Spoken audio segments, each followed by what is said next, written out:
Hello students, welcome back to my YouTube channel.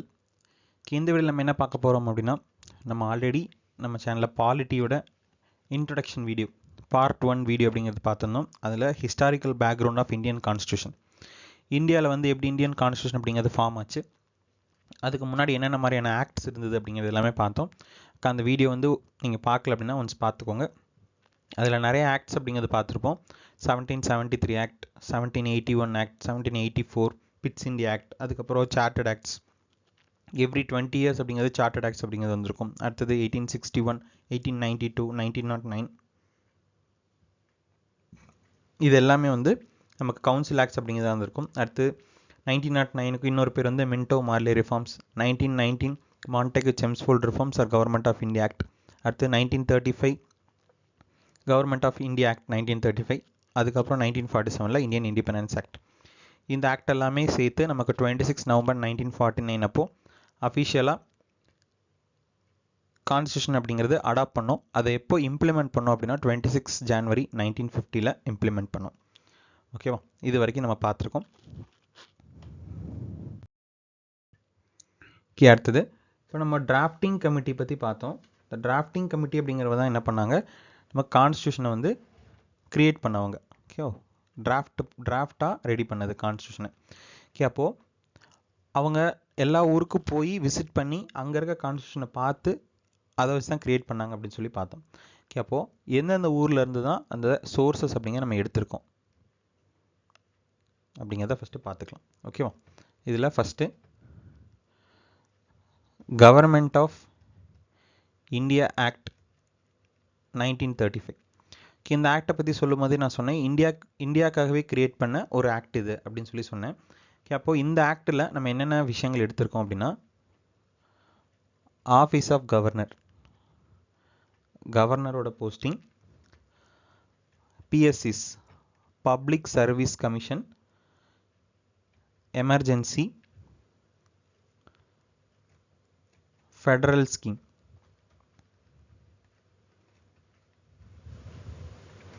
ஓகேவா, இதெல்லாம் வந்து இந்த மாதிரியான முக்கியமான ஃபீச்சர்ஸ் அப்படிங்கிறது எங்கேருந்து எடுத்திருக்கோம் அப்படின்னு கேட்டாங்கன்னா கவர்மெண்ட் ஆஃப் இந்தியா ஆக்ட். அடுத்தது பிரிட்டிஷ் கான்ஸ்டியூஷன்.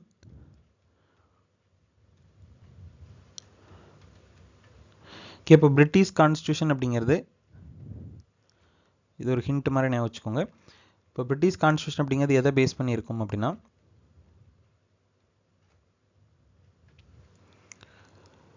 இங்கேருந்து எடுத்த எல்லா ஃபீச்சர்ஸுமே வந்து நமக்கு பார்லிமெண்ட் பேஸ்டாக இருக்கும். ஓகே, பார்லிமெண்ட் பேஸ்டாக ஏதாவது ஒன்று கொடுத்தாங்க அப்படின்னா அது பிரிட்டிஷ் கான்ஸ்டியூஷனோடது அப்படின்னு சொல்லலாம். இதுக்கு எக்ஸாம்பிள் என்னென்ன இருக்குது அப்படிங்கிறது பாருங்கள். ஃபஸ்ட்டு இந்தியா அப்படிங்கிறது என்ன ஃபார்ம் ஆஃப் கவர்மெண்ட் அப்படின்னா பார்லிமெண்ட்ரி ஃபார்ம் ஆஃப் கவர்மெண்ட். நமக்கு எல்லா பவர்ஸுமே யார்கிட்ட இருக்குது அப்படின்னா பார்லிமெண்ட் கிட்ட தான் இருக்குது. இப்போ பார்லிமெண்ட்ரி ஃபார்ம் ஆஃப் கவர்மெண்ட். அடுத்தது பைகேமரலிசம். பைகேமரலிசம் அப்படின்னா இரு அவை சட்டமன்றம். நமக்கு லோக்சபா ராஜ்யசபா அப்படின்னு ரெண்டு இருக்கா, அதுதான் வந்து பைகேமரலிசம் அப்படின்னு சொல்லுவோம். அடுத்தது சிங்கிள் சிட்டிசன்ஷிப், கேபினெட் சிஸ்டம்,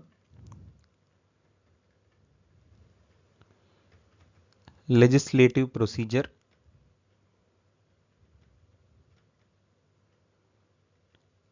அதுக்கப்புறம் ரிட்ஸ்.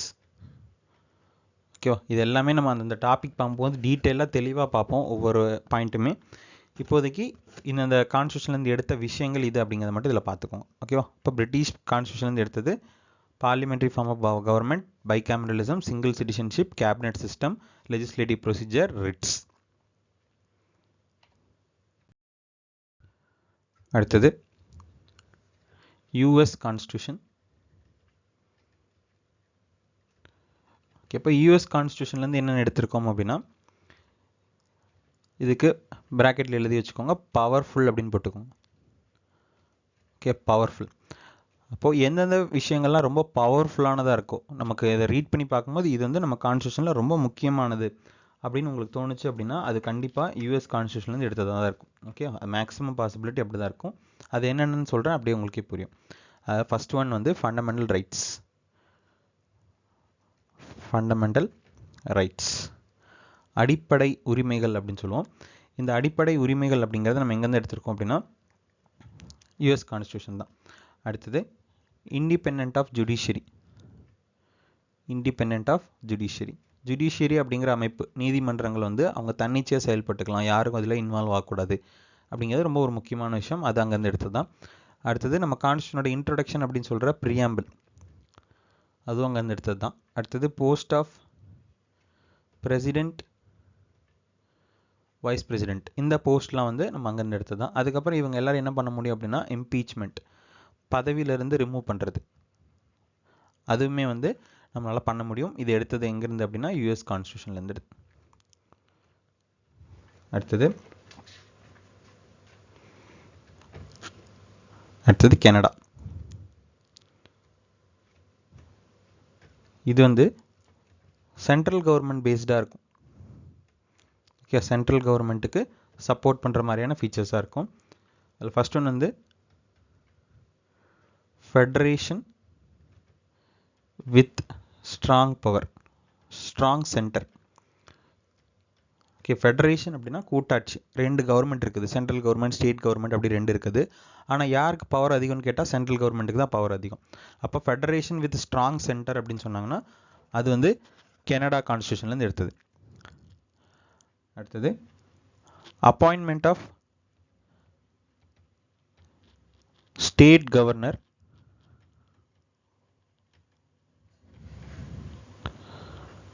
By centre.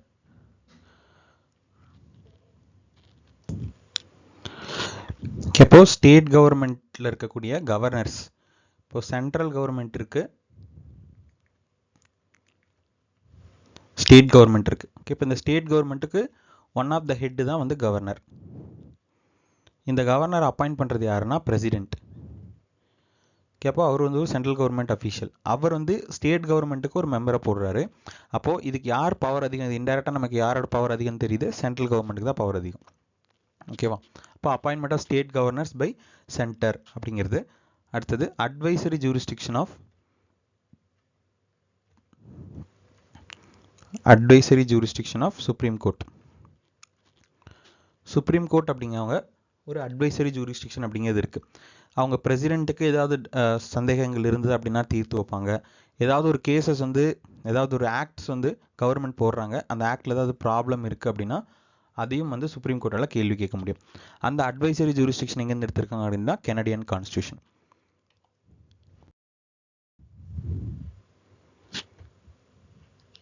அடுத்தது ஆஸ்திரேலியன் கான்ஸ்டிடியூஷன். ஓகே, இது வந்து இதுக்கு எப்படி என்ன ஹிண்ட் வச்சுக்கலாம் அப்படின்னா, ஓகே இது வந்து ஈக்குவல் ஷேரிங் இந்த மாதிரியான கான்செப்ட் பேஸ்டாக இருந்தது அப்படின்னா அது வந்து ஆஸ்திரேலியன் கான்ஸ்டியூஷனாக இருக்கும். ஓகேவா? இதில் என்னென்ன ஃபீச்சர்ஸ் இருக்குன்னா, ஃபர்ஸ்ட் ஒன் வந்து கன்கரண்ட் லிஸ்ட். ஓகே, இது நம்ம ஷெட்யூல்ஸ் பார்க்கும்போது பார்க்கலாம். 7th ஷெட்யூலில் இருக்கும் union list, state list, concurrent list அப்படிங்கிறது. அது பார்ப்போம் கன்கரண்ட் லிஸ்ட்னா என்னன்னு சொல்லிட்டு. அடுத்தது ஜாயின்ட் சிட்டிங்.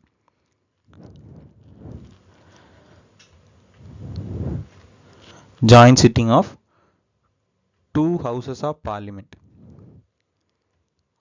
ஓகே, நமக்கு ராஜ்யசபா லோக்சபான 2 ஹவுசஸ் இருக்குது. அந்த ஹவுசஸ்க்கு இடையில ஏதாவது பிரச்சனை வந்துச்சு அப்படின்னா இந்த ஜாயின்ட் சிட்டிங் அப்படிங்கிறது போடுவாங்க. இது நம்ம பிரசிடென்ட் பார்க்கும்போது பார்க்கலாம், அதுக்கப்புறம் பார்லிமெண்ட் பார்ப்போம், அப்பவும் பார்த்துக்கலாம். ஓகே, அடுத்தது ஃப்ரீடம் ஆஃப் ட்ரேட், ட்ரேட் பண்ணுறதுக்கான சுதந்திரம். இந்த 3 விஷயமே எங்கேருந்து எடுத்திருக்கோம் அப்படின்னா ஆஸ்திரேலியன் கான்ஸ்டியூஷன்லேருந்து எடுத்திருக்கோம்.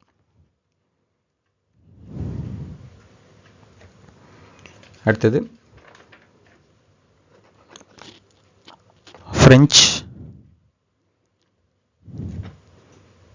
French constitution.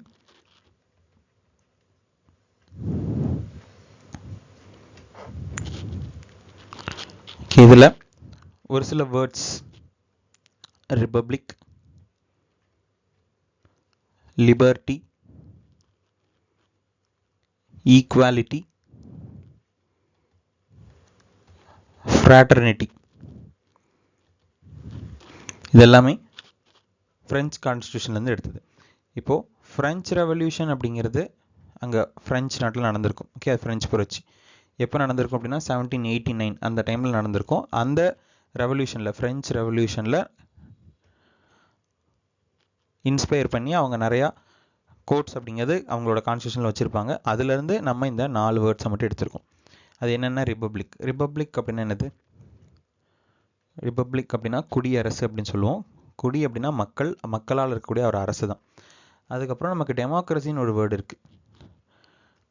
Okay, democracy. டெமோக்ரஸினால என்னென்னா மக்களாட்சின்னு தான் சொல்லுவோம். இப்போ ரெண்டுக்குமே ஒரே மீனிங் தான் இருக்குது. மக்களால் தேர்ந்தெடுக்கக்கூடிய அரசாங்கம் தான் டெமோக்ரஸி, ரிப்பப்ளிக் ரெண்டுமே ஒரே மீனிங் தான் இருக்கும். ஆனால் ரெண்டுக்குள்ள டிஃப்ரென்ஸ் என்ன அப்படின்னா, இப்போ ரிப்பப்ளிக் அப்படின்னா அந்த இடத்துல கான்ஸ்டிடியூஷன் இருக்கும். ஓகே, கான்ஸ்டியூஷன் ஒரு புக் இருக்கும். அந்த புக்கோ ஒரு செட் ஆஃப் ரூல்ஸ் இருக்கும். அந்த ரூல்ஸை தான் எல்லோரும் ஃபாலோ பண்ணணும். மக்கள் தேர்ந்தெடுத்தாலும் அந்த கான்ஸ்டியூஷனை ஃபேஸ் பண்ணி ஒரு கவர்மெண்ட் இருந்தது அப்படின்னா அதை ரிப்பப்ளிக் கவர்மெண்ட் அப்படின்னு சொல்லுவோம். ஏன்னா நமக்கு 26 ஜனவரி 1950 நம்ம கான்ஸ்டியூஷனை ஏற்றுக்கிட்டனால தான் இந்தியா ஒரு ரிப்பப்ளிக் கண்ட்ரியாக மாறி ரிப்பப்ளிக் டே செலிப்ரேட் பண்ணுறோம். இல்லைனா இந்தியா ஒரு டெமோக்ராட்டிக் கண்ட்ரி மட்டும்தான் நம்ம சொல்ல முடியும். மக்களால் தேர்ந்தெடுத்து ஒரு அரசாங்கம் இருக்குது, ஆனால் நம்ம வேறு எந்த ரூல்ஸையும் ஃபாலோ பண்ணுறதில்ல அப்படின்ற மாதிரி இருந்தது அப்படின்னா அது வெறும் டெமோக்ராட்டிக் கண்ட்ரி தான். டெமோக்ராட்டிக் ப்ளஸ் ரிப்பப்ளிக் அப்படின்னா அந்த இடத்துல கான்ஸ்டியூஷன் அப்படிங்கிறது வரணும். ஓகே, அடுத்தது லிபர்ட்டி அப்படின்னா வந்து சுதந்திரம். அடுத்தது ஈக்குவாலிட்டினா சமத்துவம், எல்லாரையும் சமமாக பார்க்கணும் அப்படிங்கிறது. அடுத்தது ஃப்ராட்டர்னிட்டி அப்படின்னா சகோதரத்துவம். All Indians are my brothers and sisters, எல்லாரையும் வந்து பிரதர்ஸாக பார்க்கணும் அப்படிங்கிறது தான் ஃப்ராட்டர்னிட்டி, சகோதரத்துவம். இது எல்லாமே நம்ம எங்கேருந்து எடுத்திருக்கோம் அப்படின்னா ஃப்ரெஞ்ச் கான்ஸ்டியூஷன். அடுத்தது ஐரிஷ் கான்ஸ்டியூஷன். இப்போ ஐரிஷ் கான்ஸ்டியூஷன்லேருந்து என்னென்ன எடுத்திருக்கோம் அப்படின்னா ரொம்ப முக்கியமான டிபிஎஸ்பி. இது வந்து எக்ஸாமில் கேட்கலாம். டிபிஎஸ்பினா directive principles of state policy. இது எந்த கான்ஸ்டியூஷன்லேருந்து எடுத்திருக்காங்க? Irish constitution. அடுத்தது method of election of president. Method of election of president. எலெக்ஷனோட போஸ்ட் அப்படின்னா நமக்கு யூஎஸ் கான்ஸ்டியூஷன் சொல்லுவோம். எப்படி எலெக்ஷன் நடத்தணும், அதுக்கு என்ன மெத்தட் யூஸ் பண்ணணும் அப்படிங்கிறது ஐரிஷ் கான்ஸ்டியூஷன். அடுத்தது சவுத் ஆஃப்ரிக்கா.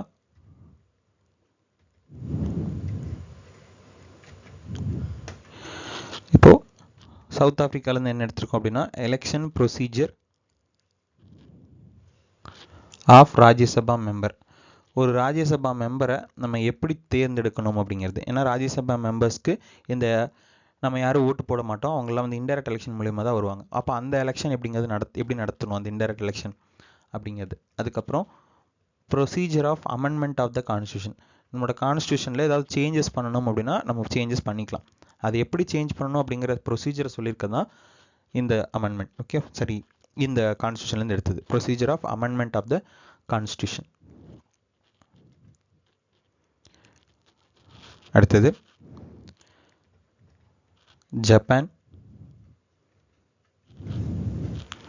ஜப்பான்லேருந்து எடுத்தது என்ன அப்படின்னா procedure established by law. Procedure establish by law அப்படின்னா என்னென்னா சட்டம் என்ன சொல்லுதோ அதை அப்படியே ஃபாலோ பண்ணுறது தான் procedure established by law. Okay, அதில் ஆப்போசிட் கேள்வியே கிடையாது. அவங்க தப்பு பண்ணியிருக்காங்களா இல்லையா அப்படிங்கிற எந்த விஷயத்தையும் பார்க்காம சட்டம் என்ன சொல்லுதோ அதை அப்படியே ஃபாலோ பண்ணோம் அந்த ப்ரொசீஜரை. அதுதான் வந்து ஜப்பான் கான்ஸ்டியூஷன்லேருந்து எடுத்தது. அடுத்தது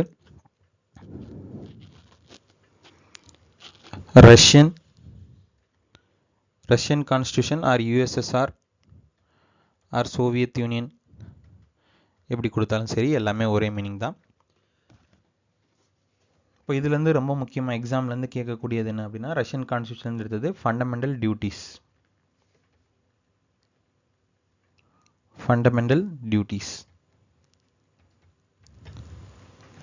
அதுக்கப்புறம் ஜஸ்டிஸ் அப்படிங்கிற ஒரு word.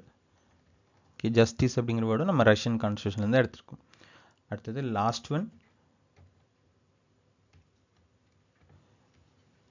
One German constitution.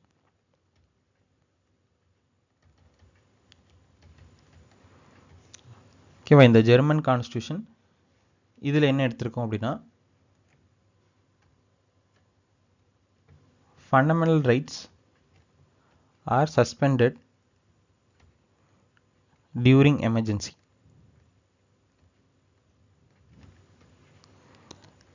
Okay, emergency அப்படின்னா அவசர கால நிலைகள்.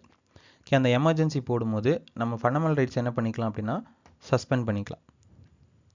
அந்த நேரத்தில் இந்த ஃபண்டமெண்டல் ரைட்ஸ் அப்படிங்கிறது எதுவுமே செல்லாது. ஓகே, அந்த கான்செப்ட் எங்கேருந்து எடுத்தோம் அப்படின்னா அது ஜெர்மன் கான்ஸ்டியூஷன் தான்.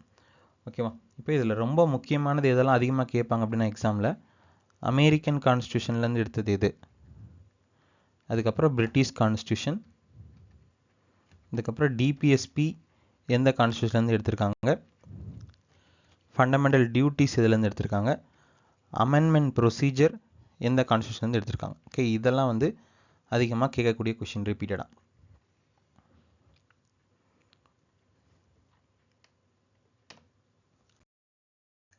ஓகே, இதுக்கு முன்னாடி பார்த்தது எல்லாமே சோர்சஸ் ஆஃப் த கான்ஸ்டியூஷன். எந்தெந்த சோர்சஸ்லேருந்து நம்ம கான்ஸ்டியூஷன் அப்படிங்கிறத நம்ம ரெஃபர் பண்ணி எடுத்திருக்கோம் அப்படிங்கிறது இது எல்லாத்தையுமே நல்லா நோட் பண்ணி வச்சு படிச்சுக்கோங்க. ஓகே, அதுக்கப்புறம் ஓகே ஒரு சிலர் ப்ரீவியஸ் இயர் கொஷின் வந்து அது கூட கொண்டு போங்க அப்படின்னு சொல்லியிருந்தீங்க. ஓகே, நம்ம நெக்ஸ்ட் வீடியோ போடும்போது அது கூட நான் அப்படியே ஆட் பண்ணிடுறேன். ப்ரீவியஸ் இயர் கொஷினும் நம்ம அதில் பார்த்துடலாம். ஓகேவா? ஏன்னா நம்ம லாஸ்ட் கிளாஸில் வெறும் ஹிஸ்டாரிக்கல் பேக்ரவுண்ட் மட்டும் தான் பார்த்துருக்கோம். இந்த கிளாஸில் எல்லாத்தையும் கவர் பண்ணிவிட்டு நம்ம அடுத்த கிளாஸில் ஸ்டார்ட் பண்ணுறதுக்கு முன்னாடி இதுக்கு முன்னாடி நம்ம அந்த 2 வீடியோஸையும் சேர்த்து ப்ரீவியஸ் இயர் கொஷின் எக்ஸாமில் என்னென்ன வந்திருக்கு அப்படிங்கிறத பார்த்து அதோட டிஸ்கஷன் எப்படி சேர்த்து வச்சுக்கலாம். ஓகேவா? இப்போ நம்ம கான்ஸ்டிடியூஷனுக்குள்ளே போகலாம். இப்போ கான்ஸ்டியூஷனுக்குள்ளே போகணும் அப்படின்னா அதோட இன்ட்ரோடக்ஷன்லேருந்து ஸ்டார்ட் பண்ணுமா?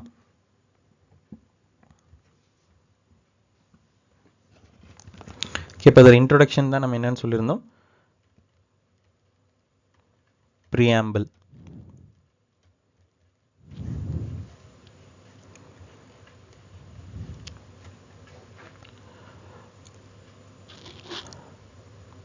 ஓகே, ப்ரீஆம்பிள் அப்படிங்கிறது நமக்கு கான்ஸ்டியூஷனில் ஒரு இன்ட்ரோடக்ஷன் மாதிரி. ஓகேவா? இது எங்கேருந்து எடுத்திருக்கோம்? அமெரிக்கன் கான்ஸ்டியூஷன்லேருந்து எடுத்திருக்கோம். ஓகேவா? ஓகே, இப்போ இந்த ப்ரீஆம்பிள் பற்றின ஒரு சில விஷயங்கள் பார்த்தலாம். இப்போ இந்த ப்ரீஆம்பிள் அப்படிங்கிறது கிரியேட் பண்ணுறது அமெரிக்காவிலேருந்து எடுத்திருக்கோம். ஆனால் எதை பேஸ் பண்ணி எடுத்திருக்கோம்? பேஸ்ட் ஆன், ஓகேவா? எதை பேஸ் பண்ணி எடுத்தோம் அப்படின்னா நம்ம லாஸ்ட் வீடியோவில் பார்த்துருப்போம், கான்ஸ்டியூண்ட் அசம்பிளி அப்படின்னு ஒன்று போயிருக்கோம். அதில் 9 டிசம்பர், 11 டிசம்பர், 13 டிசம்பர்னு 3 மீட்டிங் நடந்திருக்குன்னு சொன்னேன். அதில் 13 டிசம்பரில் ஜவஹர்லால் நேரு வந்து ஆப்ஜெக்டிவ் ரெசல்யூஷன் அப்படின்னு ஒன்று பாஸ் பண்ணாருன்னு சொன்னேன். குறிக்கோள் தீர்மானம், ஆப்ஜெக்டிவ் ரெசல்யூஷன். நம்ம கான்ஸ்டியூஷனை எதை பேஸ் பண்ணி உருவாக்க போகிறோம் அப்படின்னு சொன்னாருன்னு பார்த்தோம். ஓகே, அது எப்போது இம்ப்ளிமெண்ட் ஆச்சு? Jan 22, 1947 கான்ஸ்டியூண்ட் அசம்பிளி அதை அக்செப்ட் பண்ணாங்க. ஓகேவா? இந்த ஆப்ஜெக்டிவ் ரெசல்யூஷனை நம்ம அப்படியே என்னவாக மாற்றிக்கிட்டோம் அப்படின்னா ப்ரீஆம்பிளாக யூஸ் பண்ணியிருக்கோம். ஓகே, ப்ரீஆம்பிள் அப்படிங்கிறது கான்ஸ்டியூஷனில் என்ன இருக்குன்னு சொல்கிறது. ஆப்ஜெக்டிவ் ரெசல்யூஷன் எதுக்காக கொண்டு வந்தாங்க? நம்ம கான்ஸ்டியூஷனை எப்படி உருவாக்க போகிறோம், அதில் என்னென்ன விஷயங்கள் இருக்கணும் அப்படின்னு சொன்னாங்க. அப்போ ரெண்டுமே ஒன்று தான். அதனால் ப்ரீஆம்பிள் அப்படிங்கிறது இதை பேஸ் பண்ணி தான் நம்ம கிரியேட் பண்ணி வச்சுருக்கோம். அதுக்கப்புறம் இதுலேருந்து கேட்கக்கூடிய கொஸ்டின் என்ன அப்படின்னா இதில் ஏதாவது அமெண்ட்மெண்ட் பண்ணியிருக்காங்களா அப்படிங்கிறது. அமெண்ட்மெண்ட் அப்படின்னாலே முன்னாடி சொன்னேன், நம்ம கான்ஸ்டியூஷனில் ஏதாவது சேஞ்சஸ் வேணும்னா நம்ம சேஞ்சஸ் பண்ணிக்கலாம் அப்படின்னு சொல்லி. அப்படி இதை ஒரே ஒரு டைம் மட்டும் அமெண்ட் பண்ணியிருக்காங்க. Okay, one time. அந்த அமெண்ட்மெண்ட் என்ன அப்படின்னா 42nd அமெண்ட்மெண்ட் 1976. ஓகே, நான் அமெண்ட்மெண்ட்ஸுக்குன்னு தனியாக ஒரு வீடியோ போடுறேன். ஒவ்வொரு அமெண்ட்மெண்ட்டையும் ஒரு சில இம்பார்ட்டன்ட் அமெண்ட்மெண்ட்ஸ் இதெல்லாம் எக்ஸாமில் அதிகமாக வர வாய்ப்பு இருக்கும், அந்த மாதிரியான அமெண்ட்மெண்ட்ஸ் மட்டும் நம்ம தனி வீடியோ ஒன்று பார்க்கலாம். ஓகே, அதில் ரொம்ப முக்கியமான அமெண்ட்மெண்ட் இந்த 42nd அமெண்ட்மெண்ட். நம்ம பாலிட்டி கிளாஸ் ஃபுல்லாக முடியும் போது உங்களுக்கே தெரியும் இது ஏன் இவ்வளோ இம்பார்ட்டன்ட் அப்படின்னு சொல்லி. ஏன்னா அந்த வருஷம் நிறைய அமெண்ட்மெண்ட்ஸ் பண்ணியிருப்பாங்க. ஓகே, அந்த ஒரே அமெண்ட்மெண்ட்லேயே நிறைய சேஞ்சஸ் வந்திருக்கும். அதனால் இந்த அமெண்ட்மெண்ட் ரொம்ப முக்கியம். ஓகே, இப்போது இந்த ப்ரீஆம்பிள்லையும் இந்த அமெண்ட்மெண்ட் மூலிமா என்ன பண்ணியிருக்காங்க? ஒரே ஒரு தடவை சேஞ்சஸ் பண்ணியிருக்காங்க. என்ன சேஞ்ச் பண்ணாங்க அப்படின்னா ஒரு 3 வேர்ட்ஸை வந்து ஆட் பண்ணுறாங்க. என்னென்ன வேர்ட்னா socialist, secular, integrity. Socialist, secular,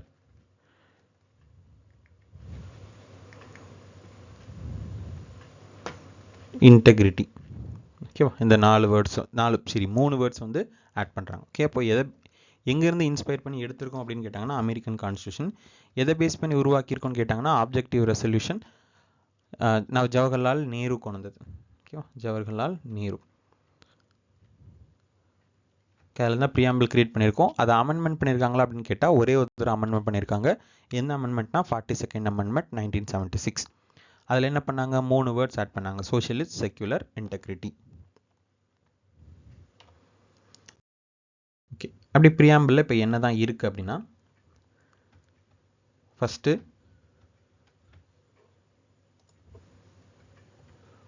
source. Indian கான்ஸ்டியூஷனை source எது அப்படின்னு சொல்லியிருக்காங்க. அதுக்கப்புறம் இந்தியன் கான்ஸ்டியூஷனோட நேச்சர் என்ன, அதோட இயல்பு என்ன, எப்படி இருக்கும் இந்தியன் கான்ஸ்டியூஷன், எதை பேஸ் பண்ணி இருக்க போகுது.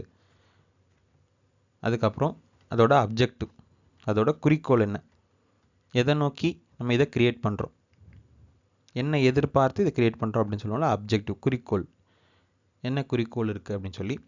அதுக்கப்புறம் அடாப்டட் டேட், எப்போ இதை அடாப்ட் பண்ணோம். இந்த விஷயங்கள் தான் நமக்கு ப்ரியாம்பிளில் இருக்குது. இப்போ இதில் ஃபஸ்ட்டு சோர்ஸ் அப்படிங்க எதை சொல்கிறாங்க அப்படின்னா, பீப்புள் ஆஃப் இந்தியா, இந்திய மக்கள் தான் இந்தியன் கான்ஸ்டியூஷனோட சோர்ஸ். ஓகே, அப்போ அவங்க இல்லைன்னா இந்த கான்ஸ்டியூஷனே கிடையாது. ஓகே, அப்போ அது சோர்ஸே அவங்க தான். அடுத்தது நேச்சர் அப்படின்னு எதை சொல்கிறாங்க அப்படின்னா, இந்தியாவோட நேச்சர், இந்தியா அப்படிங்கிற கண்ட்ரி எப்படி இருக்க போகுது அப்படிங்கிறது. இப்போ இதை S3DR எழுதி வச்சுக்கோங்க ப்ராக்கெட்டில், S3DR. இந்த ஆர்டர் கூட மாற்றக்கூடாது. Sovereign, socialist, secular, democratic and republic. S3DRனா sovereign, socialist, secular, democratic, republic. இதில் ஆல்ரெடி நம்ம டெமோக்ராட்டிக், ரிபப்ளிக் பற்றி பார்த்தாச்சு. இப்போ இதில் சாவரின் அப்படின்னா வந்து இறையாண்மை அப்படின்னு அர்த்தம். இறையாண்மை, இறையாண்மை அப்படின்னா இப்போ இந்தியா US 2 கண்ட்ரி இருக்குன்னு வச்சுக்கோங்க. 2 கண்ட்ரியும் ஒரு ஃப்ரெண்ட்லி கண்ட்ரியாக இருக்காங்க. இப்போது யுனைடெட் நேஷனில் ஒரு ஓட்டிங் வந்து எடுக்கிறாங்க. ஓகேவா, இப்போது ரஷ்யாவில் வந்து போர் நடந்துட்டுருக்கு. அந்த போரை வந்து நிறுத்தணும் அப்படின்னு சொல்லி UN நேஷனில் ஒரு தீர்மானம் போடுறாங்க. அதுக்கு வந்து இந்தியா யார் சொல்கிறத கேட்கணும் அப்படின்னு ஒரு கொஷின் கேட்டால் நீங்கள் என்ன பதில் சொல்லுவீங்க? இந்தியா வந்து எந்த கண்ட்ரி சொல்கிறத கேட்டுட்டு யுனைடெட் நேஷனில் ஓட்டு போடணும் அப்படின்னு கேட்டால் நீங்கள் என்ன பதில் சொல்லுவீங்க? இந்தியா எதுக்கு மற்ற கண்ட்ரியோட பேச்சை கேட்கணும் அப்படின்னு ஒன்று கேட்கலாம். இல்லைனா ஏதாவது ஒரு கண்ட்ரியோட நேம் உங்களுக்கு ஞாபகம் வந்திருக்கலாம். ஓகேவா, இதில் ஃபஸ்ட் கொஷின் தான் கரெக்டு. இந்தியா வந்து எந்த கண்ட்ரி பேச்சையும் கேட்க தேவையில்லை. ஓகேவா, இந்தியா வந்து அவங்களே ஓனாக டிசைட் பண்ணலாம். ஓகே, அப்படி ஒரு கண்ட்ரி எந்த கண்ட்ரியும் டிபெண்ட் பண்ணாமல் ஓனாக தன்னோட டெசிஷன் எடுக்கிறாங்க அப்படின்னா அந்த கண்ட்ரியை ஒரு சாவரின் கண்ட்ரி அப்படின்னு சொல்லுவாங்க. இந்தியா ஒரு இறையாண்மை மிக்க நாடு அப்படின்னு சொல்கிறாங்கன்னு என்ன அர்த்தம்? யாரையும் எதிர்பார்க்காம தன்னிச்சையாக சிந்திக்கக்கூடிய ஒரு நாடு அப்படின்னு அர்த்தம். அடுத்தது சோஷியலிஸ்ட் அப்படின்னா சோஷியலிசம், சமூகத்துவம். ஓகே, சமூகம் சார்ந்து திங்க் பண்ணுறது தான் சோஷியலிஸ்ட். ஓகே, எல்லாருக்கும் எல்லாமும் கிடைக்கணும், எல்லாருக்கும் எல்லாமும் சமமாக கிடைக்கணும் அப்படிங்கிறது சமூகத்துவம் அப்படின்னு சொல்லுவோம். தமிழில் அதுக்கான எக்ஸாக்ட் வேர்டு எனக்கு கரெக்டாக தெரில, இது கரெக்டாக தான் நினைக்கிறேன், சமூகத்துவம். அடுத்தது செக்யூலர் அப்படின்னா மத சார்பின்மை. இந்தியா அப்படிங்கிறது எந்த மதத்தையும் சார்ந்து இருக்காது அப்படின்னு சொல்கிறது தான் செக்யூலரிசம். அடுத்தது டெமோக்ராட்டிக், ரிபப்ளிக் ரெண்டுங்கிறது பார்த்தோம். ரெண்டுமே மக்களால் ஆட்சி செய்யக்கூடியது. ரிபப்ளிக் அப்படிங்கிறது கான்ஸ்டியூஷன் இருந்தால் அது ரிபப்ளிக். அடுத்தது அப்ஜெக்டிவ். இப்போ ஆப்ஜெக்டிவ்னு எதை சொல்கிறாங்க அப்படின்னா ஜஸ்டிஸ், லிபர்ட்டி, ஈக்குவாலிட்டி,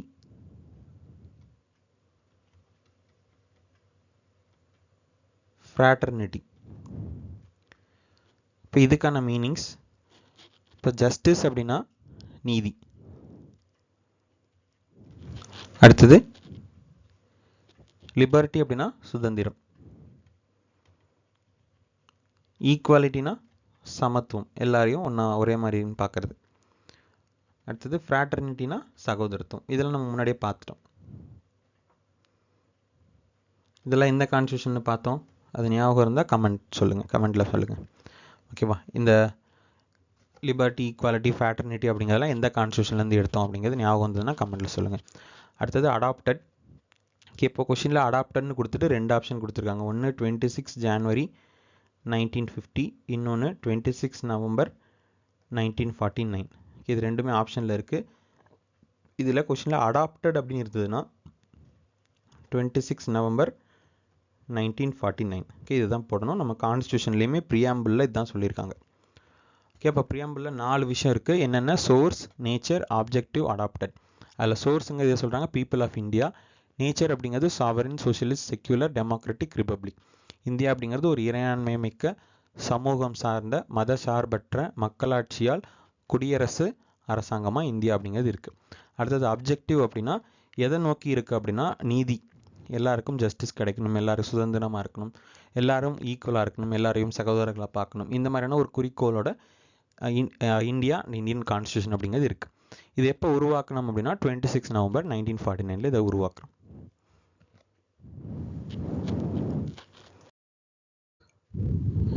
அடுத்தது ப்ரியாம்பிள் ரிலேட்டடான கேசஸ். ப்ரியாம்பிள் ரிலேட்டடான கேசஸ் என்ன நடந்திருக்கு அப்படிங்கிறது பார்ப்போம். இதில் ஃபர்ஸ்ட் ஒன் வந்து Berubari union case. Berubari union case. இதில் இயர் அண்டு தீர்ப்பு மட்டும்தான் நமக்கு ரொம்ப முக்கியம். இயர் வந்து 1960 தான் இந்த கேஸ் அப்படிங்கிற நடந்தது. இது வந்து இந்தியாவில் இருக்க பெருபாரி அப்படிங்கிற ஒரு பிளேஸை வந்து ஒரு பிளேஸை நம்ம வந்து பாகிஸ்தானுக்கு கொடுத்தோம். ஓகேவா? அது ஏன் கொடுத்தோம் அப்படிங்கிறத ரிலேட்டடான ஒரு கேஸ் தான் வந்து இந்த கேஸு. இந்த கேஸில் சுப்ரீம் கோர்ட் என்ன சொன்னாங்க அப்படின்னா ப்ரியாம்பிள் ரிலேட்டடான ஒரு query வரும்போது preamble is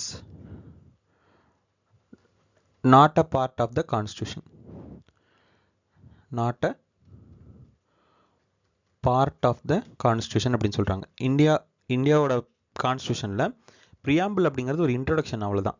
அது வந்து அதுக்குள்ள ஒரு பார்ட்லாம் கிடையாது அப்படின்னு சொல்லிடுறாங்க. அதுக்கப்புறம் இன்னொரு கேஸ் நடக்குது, கேசவானந்த பாரதி கேஸ். கேசவானந்த பாரதி கேஸ் இது ரொம்ப ஒரு ஃபேமஸான கேஸ். இந்தியாவில் 1973 நடந்த கேஸ். இந்த கேஸில் சுப்ரீம் கோர்ட் என்ன சொல்கிறாங்கன்னா preamble is a part of the constitution. preamble வந்து இந்தியன் கான்ஸ்டியூஷனில் ஒரு பார்ட்டு தான்.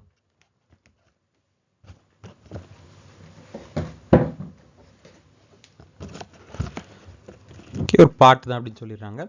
அது கூடவே இன்னொரு பாயிண்ட் என்ன சொல்கிறாங்க அப்படின்னா it can be amended. It can be amended. அதை என்ன பண்ணிக்கலாம்? அமெண்ட் பண்ணிக்கலாம். ஆனால் it does not change the basic feature of the constitution. It does not change the basic feature of the constitution.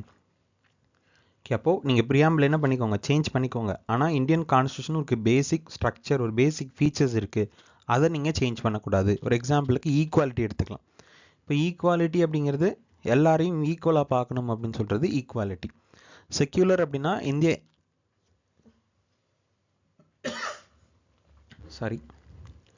Secular அப்படிங்கும்போது India வந்து எந்த மதத்தையும் சார்ந்தது இல்லை அப்படின்னு சொல்கிறது. இப்போ இதெல்லாம் ப்ரியாம்பிள் இருக்குது. இதை நான் ரிமூவ் பண்ணுறேன் அப்படின்னு ஒரு அமெண்ட்மெண்ட் கொண்டு வர முடியாது. ஓகேவா? ஏன்னா இதெல்லாம் வந்து இந்தியாவோட ஒரு பேசிக் ஃபீச்சர்ஸ். அடுத்தது மூணாவது கேஸ் எல்ஐசி கேஸ். இந்த கேஸ் அப்படிங்கிறது எப்போ நடந்ததுன்னா 1995. இதில் சுப்ரீம் கோர்ட் சொன்ன தீர்ப்பு அப்படிங்கிறது preamble it's a integral part of the constitution. இது வந்து ஒரு முக்கியமான பார்ட்டு, பிரிக்க முடியாத அம்சம் அப்படின்னு சொல்லிடுறாங்க. ஓகேவா? அதனால் இதுக்கு மேலே கேசஸ் அப்படிங்கிறது எதுவும் நடக்கலை ப்ரியாம்பிள் ரிலேட்டடாக. ஓகேவா? அப்போது Berubari union case, Kesavananda Bharati case, LIC case. First பார்ட்டே இல்லைன்னு சொல்கிறாங்க, அதுக்கப்புறம் பார்ட் ஆஃப் த கான்ஸ்டியூஷன் சொல்கிறாங்க. பார்ட்டு தான், சேஞ்ச் பண்ணிக்கோங்க, ஆனால் பேசிக் ஃபீச்சரை மாற்றக்கூடாது. அதுக்கப்புறம் எல்ஐசி கேஸில் இது வந்து ஒரு integral part of the constitution அப்படின்னு சொல்கிறாங்க. ஓகே, இப்போ அடுத்து நம்ம ப்ரியாம்பிள் வரைக்கும் பார்த்துருக்கோம். அடுத்தது ஸ்கெட்யூல்ஸ்.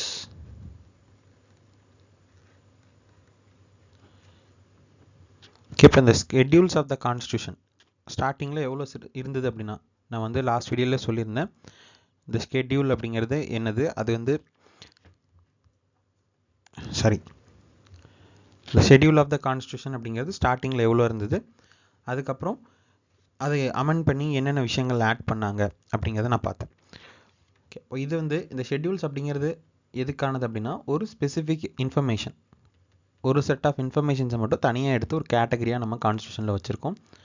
அதுதான் வந்து ஷெட்யூல்ஸ். ஓகேவா, ஒரு சில இம்பார்ட்டன்ட் பாயிண்ட்ஸ் அப்படிங்கிறது நமக்கு தனித்தனியாக இதில் இருக்கும். ஓகே, இதுக்கு வந்து நான் ஒரு சின்ன ஒரு ஸ்டோரி மாதிரி சொல்கிறேன். அந்த ஸ்டோரி பார்த்துட்டு அதுக்கப்புறம் நம்ம ஷெட்யூலை வந்து பார்க்கலாம். ஓகேவா, நமக்கு மொத்தம் 12 ஷெட்யூல் இருக்குது. ஓகே, நம்ம ஸ்டார்டிங்கில் க்ரியேட் பண்ணும்போது 8 இருந்தது, இப்போது 12 ஷெட்யூல் இருக்குது. இந்த 12 ஷெட்யூல்ஸும் கனெக்ட் பண்ணுற மாதிரி நான் ஒரு சின்ன ஸ்டோரி சொல்கிறேன். அந்த ஸ்டோரி நான் வச்சுக்கோங்க. ஓகேவா, ஃபஸ்ட்டு எல்லா கதையிலையும் சொல்கிற மாதிரி ஒரு ஊரில், அப்போ முதல்ல ஒரு ஊர் இருக்கணும். அந்த ஊருக்கு ஒரு ராஜா இருக்கார்.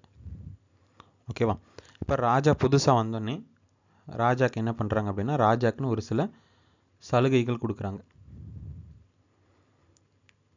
அதுக்கப்புறம் ராஜா வந்தோடனே என்ன பண்ணுவார், பதவி பிரமாணம் தான் பண்ணுவார் ஃபஸ்ட்டு.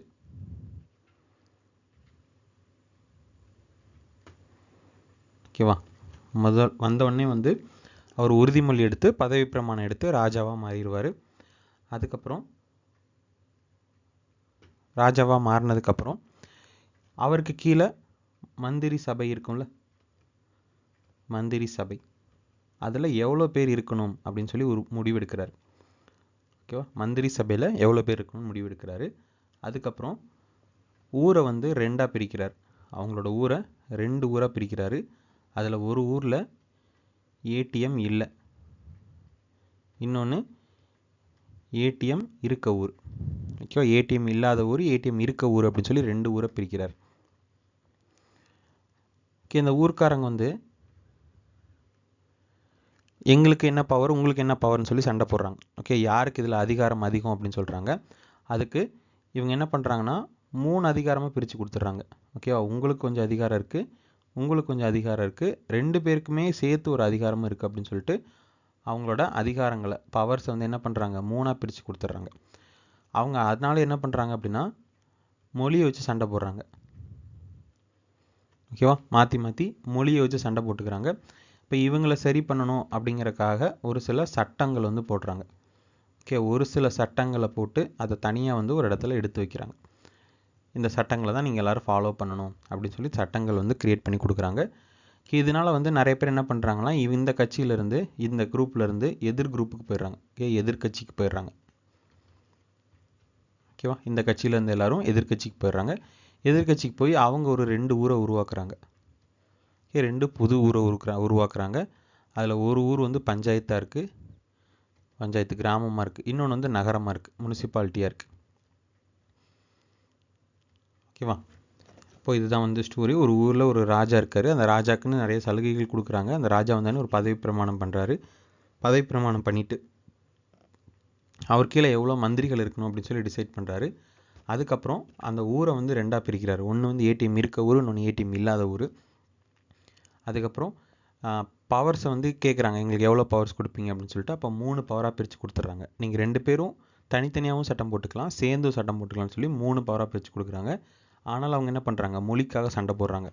உடனே அவங்களுக்குன்னு ஒரு சில சட்டங்களை க்ரியேட் பண்ணி தனியாக எடுத்து வைக்கிறாங்க. அதுக்கப்புறம் எதிர்கட்சிகளுக்கு போயிடுறாங்க, இந்த மாதிரி சட்டம்லாம் போடுறாங்க, இதெல்லாம் ஃபாலோ பண்ண முடியாதுன்னு சொல்லிட்டு நிறைய பேர் எதிர்கட்சிக்கு போயிடுறாங்க. எதிர்கட்சிக்கு போய் என்ன பண்ணுறாங்க அப்படின்னா, அவங்க 2 தனி ஊரை உருவாக்கிடுறாங்க. பஞ்சாயத்து தனியாக, கிராமங்கள் தனியாக, நகரங்கள் தனியாக வந்து பிரிஞ்சிருது. ஓகேவா, ஓகே, இப்போ இந்த கதை அப்படின்னு ஞாபகம் வச்சுக்கோங்க. இதை வச்சு தான் நம்ம 12 ஷெட்யூல் பார்க்க போகிறோம்.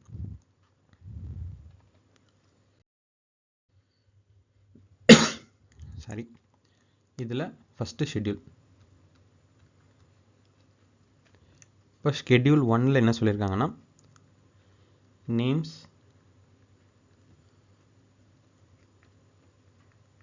Of state and union territories. Names of the state and union territories and its boundaries.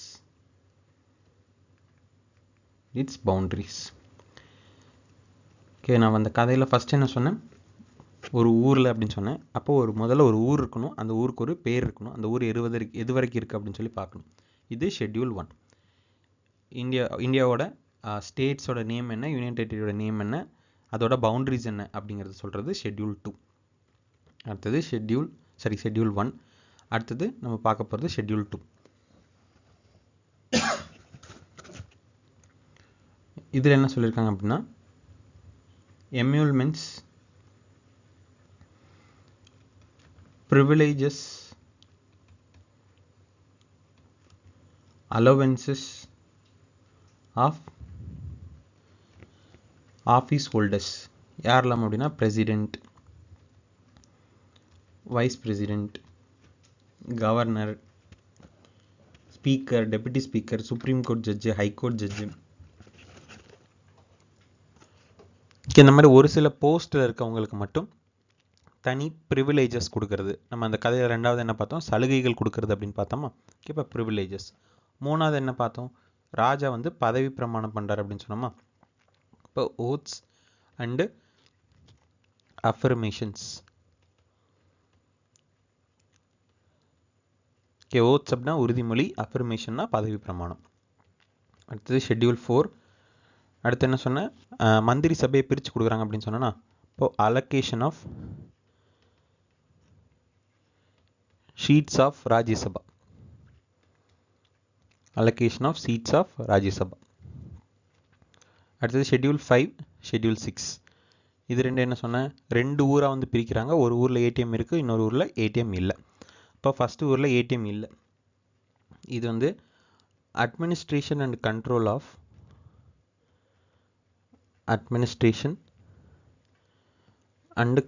Of scheduled areas. ஓகேவா, இது வந்து ஒரு செட் ஆஃப் ஏரியாவை பிரிக்கிறாங்க அப்படின்னு பார்த்தோமா, administration and control of scheduled areas.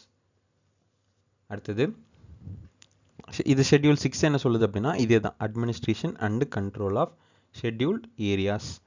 நான் என்ன சொன்னேன், ஒரு இதில் ஏடிஎம் இருக்குது, ஒரு இதில் ஏடிஎம் இல்லை அப்படின்னு சொன்னால், இப்போ ஃபஸ்ட் ஒன்ல ஏடிஎம் இல்லை, செகண்டில் ஏடிஎம் இருக்குது. ஏடிஎம்ங்கிறது என்ன அப்படின்னா, அசாம், திரிபுரா, மேகாலயா, மிசோரம், இந்த 4 ஸ்டேட்டையும் சேர்த்து தான் நம்ம ஏடிஎம் அப்படின்னு சொல்கிறோம். அப்போது இந்த 4 ஸ்டேட்டில் இருக்கக்கூடிய ஷெட்யூல்டு ஏரியாஸ் அண்ட் ஷெட்யூல்டு ட்ரைப்ஸை பற்றி பேசுகிறது ஷெட்யூல் 6. ஓகேவா, அப்போது நமக்கு ஷெட்யூல் 5 அப்படிங்கிறது இந்தியாவில் இருக்க எல்லா ஷெட்யூல்டு ஏரியாஸ் அண்ட் ட்ரைப்ஸை பற்றி பேசுகிறது, அதோட அட்மினிஸ்ட்ரேஷன் அண்ட் கண்ட்ரோலை பற்றி பேசினா ஷெட்யூல் 5. ஷெட்யூல் 6 அப்படிங்கிறது இந்த பர்டிகுலர் ஏரியா மட்டும், அசாம், திரிபுரா, மேகாலயா, மிசோரம், இந்த 4 இடம் மட்டும். அடுத்தது ஷெட்யூல் 7. அடுத்து என்ன சொன்னேன், அவங்களோட பவர்ஸை பிரித்து கேட்குறாங்க அப்படின்னு சொன்னோமா. இப்போ இது வந்து டிவிஷன் ஆஃப் பவர்ஸ். பவர்ஸ் எப்படி பிரிச்சிருக்காங்க அப்படின்னா, 3 பவராக பிரிச்சிருக்காங்க. யூனியன் லிஸ்ட், ஸ்டேட் லிஸ்ட்,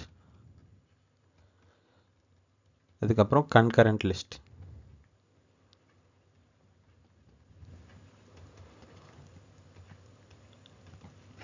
ஓகேவா, நம்ம வந்து union list, state list, concurrent list அப்படின்னு சொல்லி 3ஆக பிரிச்சிருக்கோம். இது யூனியன் லிஸ்ட் அப்படின்னா என்னென்னா, இதில் சென்ட்ரல் கவர்மெண்ட் மட்டும்தான் சட்டம் போட முடியும். ஓகேவா, ஸ்டேட் லிஸ்ட் அப்படின்னா அதில் ஸ்டேட் கவர்மெண்ட் மட்டும்தான் சட்டம் போட முடியும். இந்த மாதிரி இந்த கவர்மெண்ட்டுக்கு ஏற்ற மாதிரி இவங்க தான் இதுக்கு சட்டம் போடணும் அப்படின்னு சொல்லி பிரித்து வச்சுருக்க தான் இந்த union list, state list, concurrent list அப்படின்னு சொல்கிறது. இப்போது ஃபஸ்ட்டு யூனியன் லிஸ்ட், இதில் எதெல்லாம் வரும் அப்படிங்கிறத நம்ம பார்க்கலாம். இப்போது இது பேசிக்காக உங்களுக்கு தெரிஞ்சிருக்கும் ஒரு சிலது, இருந்தாலும் நம்ம இங்கே நோட் பண்ணிக்கோங்க. ஃபஸ்ட்டு டிஃபென்ஸ் ரிலேட்டடானது, atomic energy,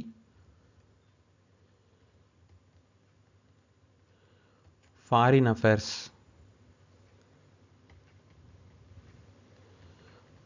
war and peace, banking, post, railways, airways, ports, முன்னாடி பார்த்தது post, S T R, port. Okay, இது எல்லாமே வந்து நமக்கு சென்ட்ரல் சப்ஜெக்ட். சென்ட்ரல் கவர்மெண்ட் தான் இதில் ஆக்ட் போட முடியும், இதை சேஞ்சஸ் இருந்தாலும் பண்ண முடியும். இதே ஸ்டேட் லிஸ்ட் அப்படின்னா agriculture, police, prison, public health, land, animal husbandry, அதுக்கப்புறம் SPS state public services இதெல்லாம் வந்து ஸ்டேட் லிஸ்ட். அடுத்தது கன்கரண்ட் லிஸ்ட்டில் ரொம்ப முக்கியமானது எஜுகேஷனில் சென்ட்ரல் கவர்மெண்ட்டும் சட்டம் போட முடியும், ஸ்டேட் கவர்மெண்ட்டும் சட்டம் போட முடியும். அடுத்தது ட்ரான்ஸ்ஃபர் ஆஃப் ப்ராப்பர்ட்டி,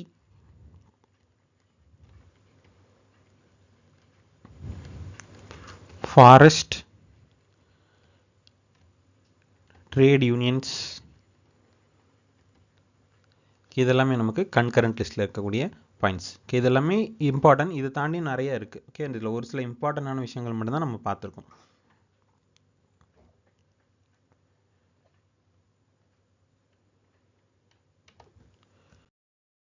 ஓகே, அடுத்தது இப்போ ஷெட்யூல் 7 வரைக்கும் பார்த்துருக்கோம். அடுத்தது ஷெட்யூல் 8.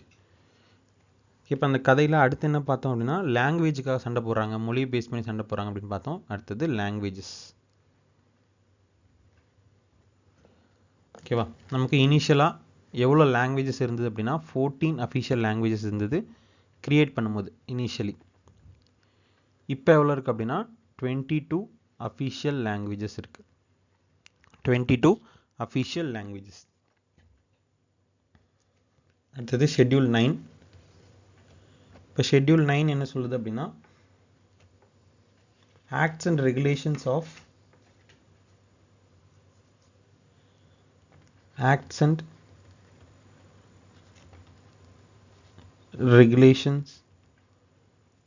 certain laws. ஒரு சில சட்டங்களை மட்டும்தான் நம்ம என்ன பண்ணியிருக்கோம் இந்த ஷெட்யூல் 9ல் வச்சுருக்கோம். இது வந்து நம்ம என்ன சொன்னால் ஸ்டார்டிங்கில் 8 ஷெட்யூல் தான் இருந்தது, அதுக்கப்புறம் இப்போ 12 இருக்குது அப்படின்னு சொன்னேன். அப்போது புதுசாக ஒன்று ஆட் பண்ணியிருக்கணும். இப்போ இந்த 9th ஷெட்யூல் அப்படிங்கிறது ஃபஸ்ட் அமெண்ட்மெண்ட்டில் ஆட் பண்ணுறாங்க. First constitutional amendment act 1951.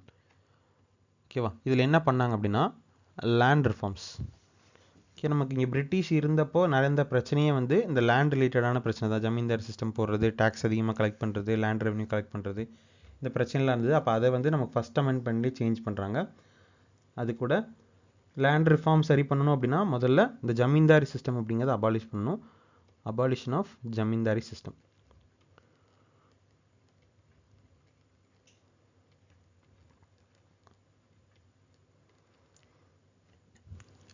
Okay, இப்போது land reforms plus abolition of zamindari system இது ரெண்டுமே வந்து ஃபஸ்ட் அமெண்ட்மெண்ட்டில் தான் பண்ணாங்க. அடுத்தது ஷெட்யூல் 10.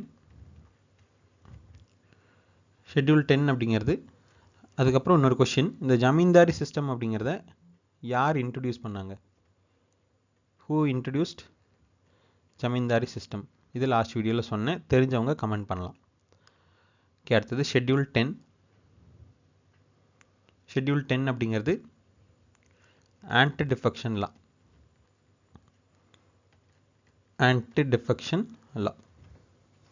கட்சித்தாவல் தடை சட்டம்.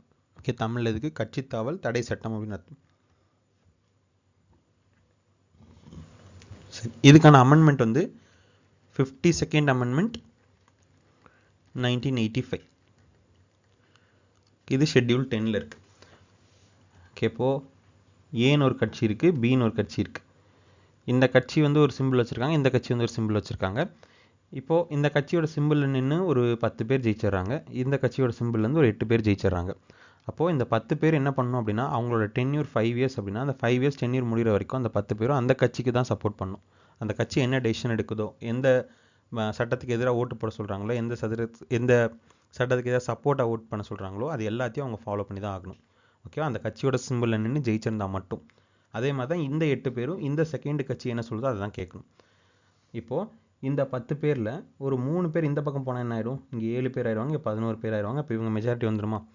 இந்த பிரச்சனைலாம் வரக்கூடாது, இந்த மாதிரி ஒருத்தர் ஒரு கட்சியிலேருந்து இன்னொரு கட்சிக்கு போகக்கூடாது, கடைசி வரைக்கும் அந்த கட்சியில் தான் இருக்கணும் அப்படின்னா அந்த சிம்பிள் வச்சு நின்று ஜெயிச்சிட்டோம் அப்படின்னா அந்த கட்சியில் இருக்கணும். அவங்க டென்யூர் முடிஞ்சதுன்னா அப்போ அவங்க விருப்பம் எங்கே வேணால் போய்க்கலாம்.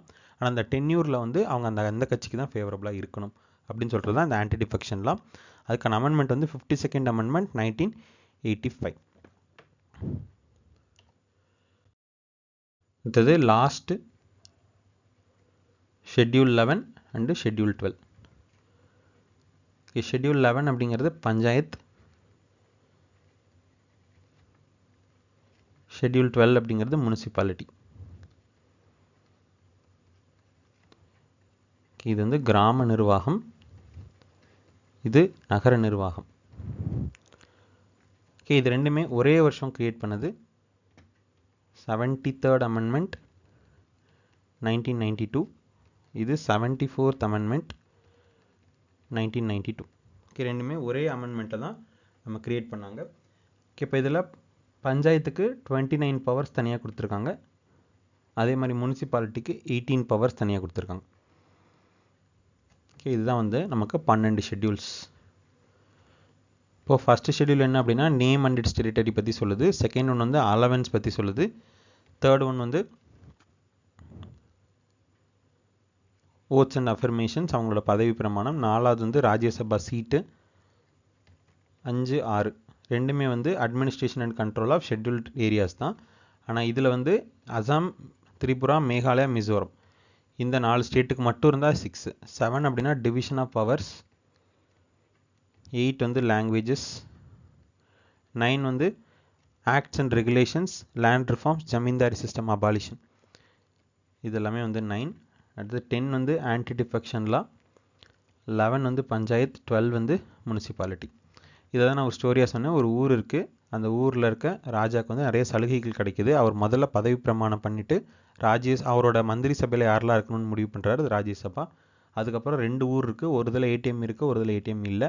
அவங்களுக்கு அதிகாரத்தை பிரித்து கொடுக்குறாங்க. அவங்க லாங்குவேஜ்க்காக சண்டை போடுறாங்க. அதுக்காக ஒரு சில ஆக்ட்ஸை க்ரியேட் பண்ணி தனியாக எடுத்து வைக்கிறாங்க. அதனால ஒரு சிலர் வந்து வேறு கட்சிக்கு போயிடுறாங்க. அதுக்கப்புறம் 2 ஊரை உருவாக்குறாங்க, பஞ்சாயத்து, முனிசிபாலிட்டி அப்படின்னு சொல்லிட்டு. இதுதான் வந்து 12 ஷெட்யூல்ஸ். ஓகேவா? இப்போ இந்த வீடியோவில் நம்ம ரொம்ப முக்கியமான ஒரு 3 விஷயங்கள் பார்த்துருக்கோம். என்னென்ன அப்படின்னா இந்தியன் கான்ஸ்டியூஷனோட சோர்ஸஸ், எங்கேருந்து இந்தியன் கான்ஸ்டியூஷன் எடுத்திருக்காங்க. அதுக்கப்புறம் இந்தியன் கான்ஸ்டியூஷனோட இன்ட்ரோடக்ஷன் என்ன சொல்லுது, ப்ரீஆம்பிள், அதில் என்னென்ன விஷயங்கள் சொல்லியிருக்காங்க. அதுக்கப்புறம் நம்ம இந்தியன் கான்ஸ்டியூஷனில் இருக்கக்கூடிய ஷெட்யூல்ஸ், 12 ஷெட்யூல்ஸ் என்னென்ன சொல்லுது இப்படிங்கிற விஷயத்தை எல்லாத்தையும் நம்ம தெளிவாக பார்த்துட்டோம் இந்த வீடியோவில்.